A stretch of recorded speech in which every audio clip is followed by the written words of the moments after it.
Yan, so good day guys. So meron tayo dito Epson L3210. So ang issue is yan, nagbi-blink. So ibig sabihin yan is time to reset. So yun.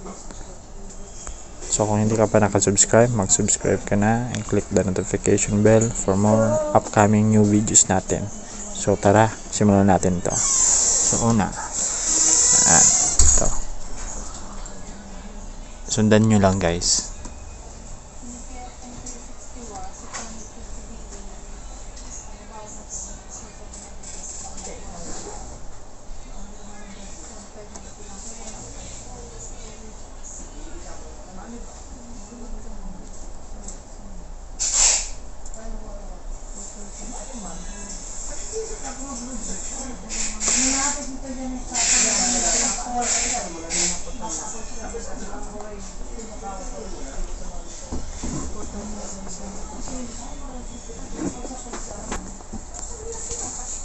Yan, so makikita nyo guys 100% na yung ink system pan counter.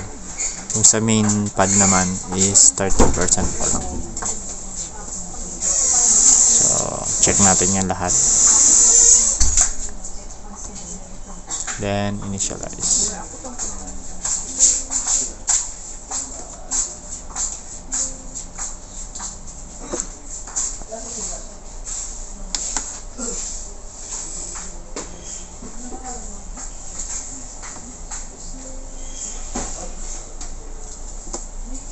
Yan, 0-0 na lahat. Turn on.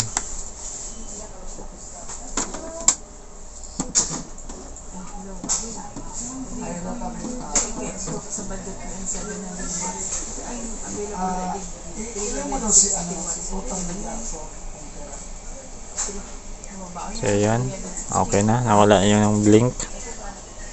So tara, magte-test print na tayo. Yan, ito. Yan.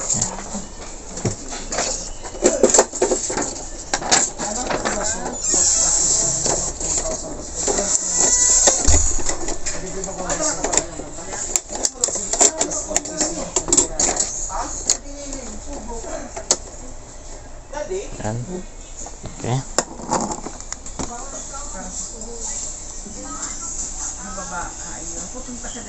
Dito tayo sa ink charge.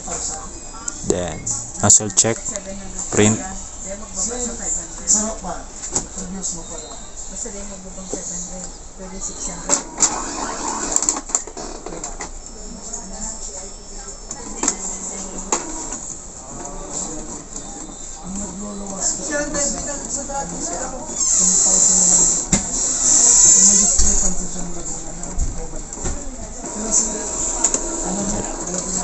So okay na.